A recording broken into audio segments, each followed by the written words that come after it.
അബൂ ഹുറൈറ തങ്ങൾക്ക് ഇൽമെന്ന് പറഞ്ഞ ആർത്തിയ ചോദിച്ചു, പറഞ്ഞു കൊടുത്തു, വെറുതെ വിട്ടു. പിറ്റേ ദിവസം രാവിലെ പള്ളി നിസ്കരിക്കാൻ പോയപ്പോൾ നിസ്കാരം കഴിഞ്ഞ ഉടനെ അബൂ ഹുറൈറ തങ്ങളെ നബി സല്ലല്ലാഹു അലൈഹി വസല്ലം തങ്ങൾ വിളിച്ചിട്ട് ചോദിച്ചു, കള്ളനെ വെറുതെ വിട്ടില്ലേ, കള്ളനെ വെറുതെ വിട്ടില്ലേ? നബിയെ 2 ദിവസം കൊണ്ടുവരണമെന്ന് വിചാരിച്ചതാ, പക്ഷെ വല്ലാത്ത സങ്കടം പറഞ്ഞപ്പോൾ ഞാനും പട്ടിണി കിടന്നിട്ടുള്ളതല്ലേ, എനിക്ക് സഹിക്കാൻ പറ്റിയില്ല, അതുകൊണ്ട്. പക്ഷെ 3-ാമത്തെ ദിവസം ഞാൻ കൊണ്ടുവരാമെന്ന് തന്നെ തീരുമാനിച്ചതാ. പക്ഷെ അവ എനിക്കൊരു ഇൽമ പഠിപ്പിച്ചു തന്നു നബിയെ. എന്താ ഇൽമ? ഖുർആനിലെ ഒരു ആയത്ത് ഓതിയ ഇബ്ലീസിന്റെ ഷർറു മാറുമെന്ന് അവ എനിക്ക് പഠിപ്പിച്ചു തന്ന്. അബൂ ഹുറൈറ തങ്ങൾ പറഞ്ഞു കൊടുത്തു, ഓൻ ആയത്തെ കുറിച്ചാ പറഞ്ഞു തന്നെ. നബി തങ്ങൾ പറഞ്ഞ മറുപടി എന്തെന്നറിയോ? ഓൻ കള്ളനാണെങ്കിലും പറഞ്ഞത് സത്യമാണെന്ന് നബിഗിനാ റസൂലുള്ളാഹി.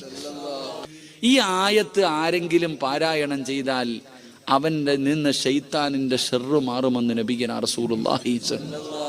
അപ്പൊ ഈ അവൻ ആരായിരുന്നെന്നറിയോ? അറിയില്ല നബിയെ, അവൻ ഇബ്ലീസ് ആയിരുന്നു എന്ന് നബിഗിനാ റസൂലുള്ളാഹി.